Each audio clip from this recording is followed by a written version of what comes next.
Pure fiat money is the other main idea favored by money reformers. They would restore fiat money to its true status as a national government monopoly on money creation. This current of money reform, in stark contrast to the gold advocates, insists that true money is fiat money by authority of the state. This money is to be simply spent into existence as a promise by the state to accept the same money back in payment of taxes. The taxes are compulsory, and the state also promises to enforce the acceptance of this money in court. These are very reliable promises and can result in very reliable money, if not abused. The problem these fiat money reformers have with the current system is that government has given away this power to private bankers and is now borrowing at interest money it could create itself with a few keystrokes, just like the banks do. This results in a massive unpayable national debt on which interest will forever be paid. This ever-growing national debt expands the money supply when new money is created by the central bank to buy more government debt. And the interest burden, passed on through taxes, adds to the cost of almost everything we buy, one way or another. In contrast to money being created as national debt, fiat money, simply spent into existence, would save the taxpayers immense sums of interest. It would free future generations from impossible debt, and it would forestall the tendency to inflation because the money supply would not grow forever with the national debt, as there would be no national debt. In the fiat money system, taking fiat money out of circulation by means of taxes preserves or restores the value of the remaining money in circulation. Not taxing it back sufficiently would devalue it. Understanding the proper use of government fiat money is a revelation. If you can charge prices or taxes for something in the future, you can issue that much new money now, because it is your valuable services to others and the reliability of your promises that create the real value of any money. The government can honor its promises to accept its money back in taxes, and it will make your debtors pay you in government fiat money if you take them to court. These are good reasons why government-issued money works now, and why it would work if governments just self-issued this credit instead of borrowing it from banks. But in this pure fiat money system, the money supply must still be determined by central authority. Therefore, the money supply is still limited, monopolistic, and managed from above. They have the power to create money, and you have to get the money from them. They also have the power to create way too much money and spend it on wars and other unproductive activities without the approval of those whose productivity gives that money its value. In the current system, these inflationary debts are now beyond absurd, threatening to crash the entire system and drag the whole world into chaos. To save themselves, governments are now laying impossible claims upon the productivity of generations yet unborn, a truly hopeless cause given the overall world situation. Witnessing government performance to date, many people believe that returning the full power to create money to corrupt, incompetent politicians would not only fail to solve our problems, it would be the height of insanity. It would really all depend on the quality of the people in government. Fiat money reformers believe there would have to be a substantial revolution in government to wrest this power back from the banks. Therefore, they believe it would be reasonable to expect that honest and competent people with a sincere concern for the public good would be in charge. But, good guys or bad, we would still be dependent on some distant someone else to maintain the value of our money. And they would have 1,000 pressures and temptations to enrich themselves by not doing so. And like gold as money, government fiat money is a single uniform commodity, manifesting all the inherent mathematical defects of lending at interest and twice lent money. Once the government creates the fiat money, and it goes into the banking system to be lent at interest, the problems created in the current system will continue as before. So, this pure fiat money idea might be very useful in rescuing governments from their own hopeless financial positions, and it is a limited example of the self-issued credit principle being advocated here. But pure fiat money would not address the root problems inherent in the math of lending, unless the principle were expanded beyond government.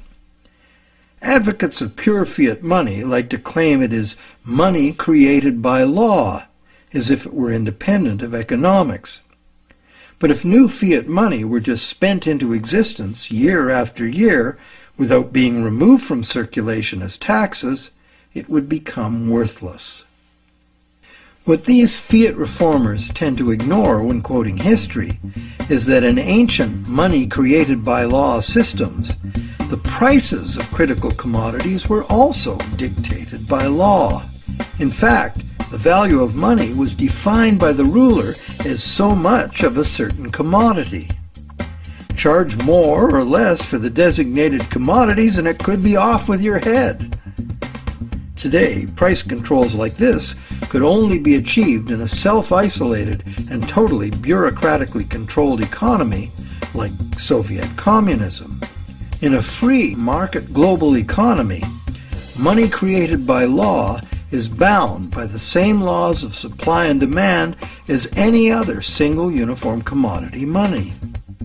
In other words, pure fiat money in a free market is an illusion. There's no such thing.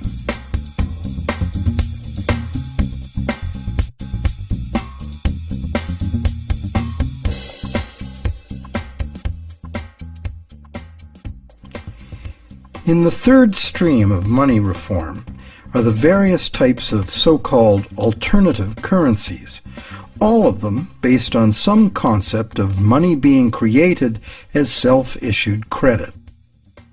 Many examples of such systems exist today all over the world. Some are very successful business-to-business barter networks, in which businesses create product credit money to use among themselves, independent of banks and government, and usually interest-free. Such systems are tolerated, and in Switzerland the existence of the Weir system is generally credited with stabilizing the banking system by expanding when the conventional system contracts and vice versa. But in the past, when they became too successful, alternative currencies were usually suppressed by the banking system or even outlawed by government. So, active suppression is the most significant external problem. The most common inherent problems with these systems are their limited scope and acceptance, their operating costs, and the unreliability of member credit. What the conventional banking system provides, worldwide reach, affordability, credit checks, and debt enforcement, are the necessary services that are usually inadequate or prohibitively expensive in the alternative systems. Once the small group of idealistic and honest originators are joined by members exhibiting the full range of human behavior, alternative systems discover they must deal with cheaters. Some are deliberate cheaters, others just not too conscientious about their debts. And at the opposite end of the spectrum are the hyper-conscientious people who won't issue credit because they are afraid they won't be able to fulfill it. A self-issued credit system cannot work if the members are afraid of issuing credit. And that is why it makes far more sense that government and essential industries like farming, forestry, mining, manufacturing, and construction should be the main and widely accepted sources of self-issued credit, not vulnerable individuals trading haircuts for pottery. However, we are talking about creating a truly liberated system of exchange. Therefore, in this proposed new system, anyone would have the freedom to issue credit, because only voluntary acceptance would determine the circulation of it. The costs of accounting in self-issued credit systems could be overcome entirely by emerging technologies, allowing the creation of a digital coin.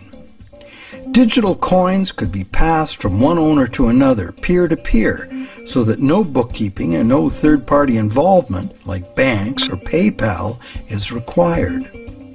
This leaves only the problem of achieving global spread. Thanks to technology again, this could now be achieved at little cost and at the same rate and with the same ease that the existing social networks like Facebook and Twitter have spread. So there is a positive answer to all the questions we've posed in this movie. And there is a solution that has the potential to unite the three seemingly conflicting schools of money reform into one cohesive movement for fundamental monetary change. Because, when examined closely, be it gold, tax receipts, or someone's goods and services, all three schools of money reform are really calling for the same thing: money that is redeemable for something specific from someone specific. Once one comes to that realization, it becomes obvious that self-issued credit for the full range of goods and services in demand would necessarily include gold, silver, and government tax receipts, as these are also things in demand. We just need to look beyond obsolete beliefs to see the heart of the situation. The all-inclusive self-issued credit system, the basis for almost all so-called alternative currencies, could contain within it both the precious metal and the payable for tax models of money without any contradiction.